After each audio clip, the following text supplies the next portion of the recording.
Hi guys, welcome to my channel. ఈరోజు మనం గుమ్మడి గింజలు తినడం వల్ల మన ఆరోగ్యానికి ఎంత మేలు జరుగుతుంది దాని గురించి మనం తెలుసుకుందాం. వన్ స్మాల్ రిమైండర్, ఏ పాయింట్లో అయినా ఈ ఇన్ఫర్మేషన్ మీకు వాల్యుబుల్గా అనిపిస్తే నా ఛానల్ తప్పకుండా సబ్స్క్రైబ్ చేసుకోండి, అలానే లైక్ చేయండి. అప్పుడు ఎక్కువ మందికి ఇన్ఫర్మేషన్ అనేది రీచ్ అవుతుంది. మీ ఫ్రెండ్స్ అండ్ ఫ్యామిలీకి షేర్ చేయండి, వాళ్ళు హెల్తీ ఇన్ఫర్మేషన్ తెలుసుకుంటారు. ఇంకా లేట్ అయితే మన టాపిక్లోకి వెళ్ళిపోదాం.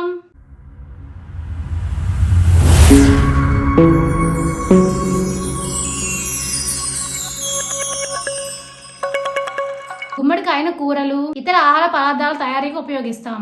అయితే కాయ లోపల ఉండే గింజలు మాత్రం బయట పారేస్తాం. కానీ గుమ్మడి గింజల్లో పోషకాలు పుష్కలంగా ఉంటాయి. గుమ్మడి గింజలో fibre, vitamin A, vitamin B, vitamin C, vitamin iron, calcium, zinc, phosphorus, potassium, amino acids పుష్కలంగా ఉంటాయి. ఇవి ఆరోగ్యానికి ఎంతో మేలు చేస్తాయి. గుమ్మడి గింజలు తినడం వల్ల మన జీర్ణక్రియను మెరుగుపరుస్తుంది. గుమ్మడి గింజల్లో ఉండే జింక్ మన ఇమ్యూనిటీని పెంచడానికి సహాయపడుతుంది. వీటిని తరచూ తీసుకున్నట్లయితే లంగ్, పేగు క్యాన్సర్ వంటివి రాకుండా ఉంటాయి. అలాగే మహిళల్లో బ్రెస్ట్ క్యాన్సర్ వచ్చే ముప్పు తగ్గుతుంది. గుమ్మడి గింజలు తినడం వల్ల గుండె ఆరోగ్యంగా కూడా ఉంటుంది. రక్తంలోని చక్కెర స్థాయిను తగ్గించుకోవడానికి కూడా గుమ్మడి గింజలు అనేవి సహాయపడతాయి. గుమ్మడి గింజల్లోని selenium, magnesium, iron, vitamin B, vitamin C జుట్టు కుదుళ్లను ఆరోగ్యంగా ఉంచుతాయి. ఇప్పుడు అర్థమైందా మీ అందరికీ గుమ్మడి గింజలు తినడం వల్ల మనకి ఎన్ని ఆరోగ్య ప్రయోజనాలు ఉన్నాయి అనేది.